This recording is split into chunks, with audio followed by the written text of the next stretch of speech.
Hi,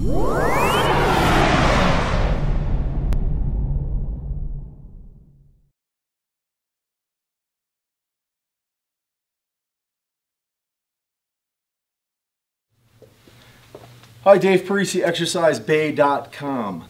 I'm not a fan, you're going to hear me say that over and over again, I'm not a fan of the leg extension machine.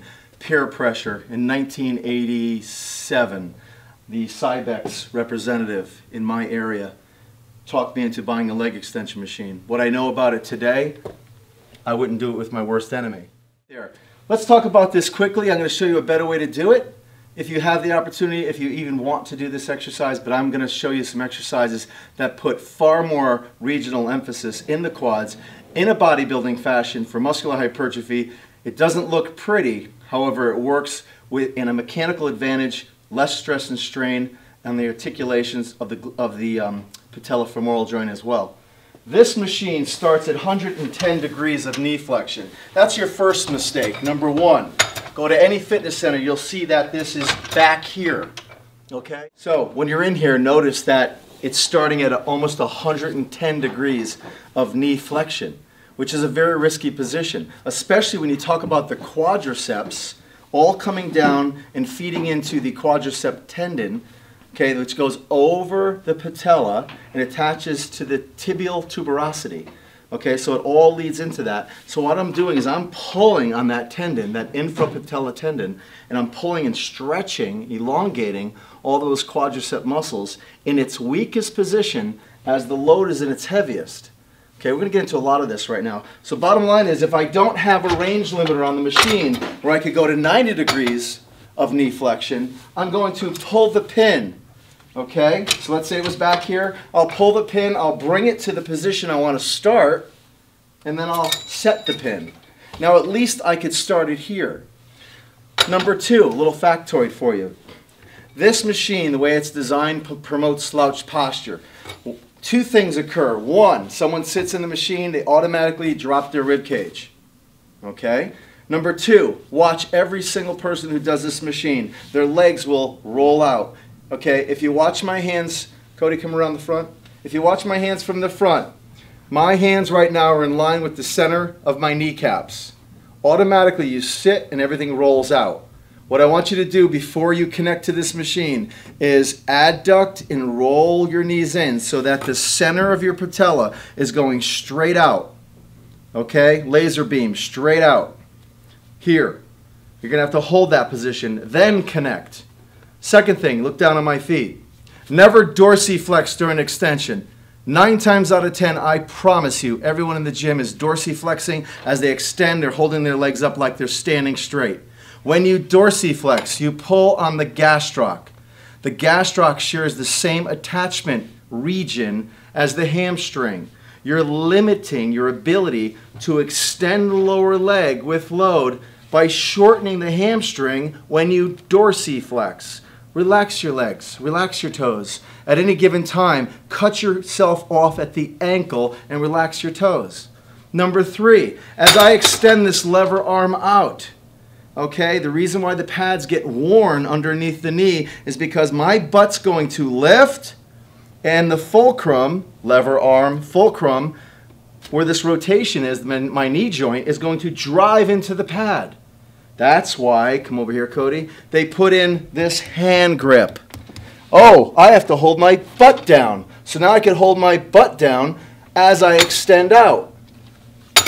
I want you to forget about everything I just said. It's just a factoid. Here's what you really need to know. Let's show you how to do this machine and get away with it. Put more regional emphasis in the quads. I think that's what the machine was designed for. And also, put yourself in a body posture, in a position that's going to take all the stress off that quadricep tendon, the infrapatellar tendon, where it attaches to that tibial tuberosity. Watch what I do. Step number one, follow me. I'm decreasing the distal loading. I'm bringing it up more. I don't know how many times I see this on the tongue of a sneaker or on the sneaker itself. I'm going to have it up above the ankle. So I'm decreasing the distal loading. So as I extend, there's not so much pressure driving my knee into the pad. Number one. Number two, Cody in the front of me.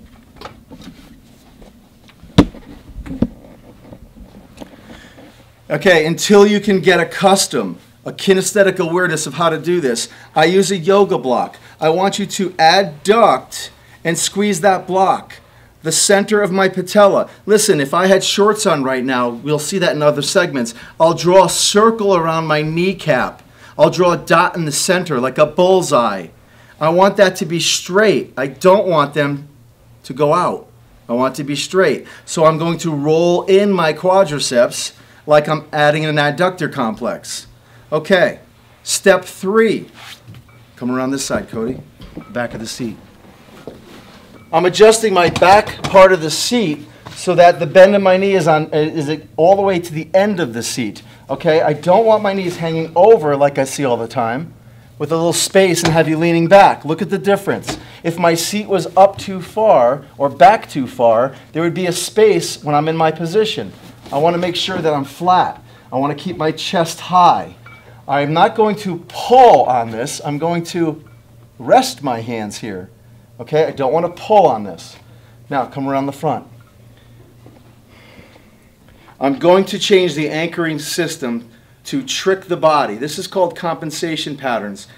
There's negative compensation patterns and there's positive. This is positive.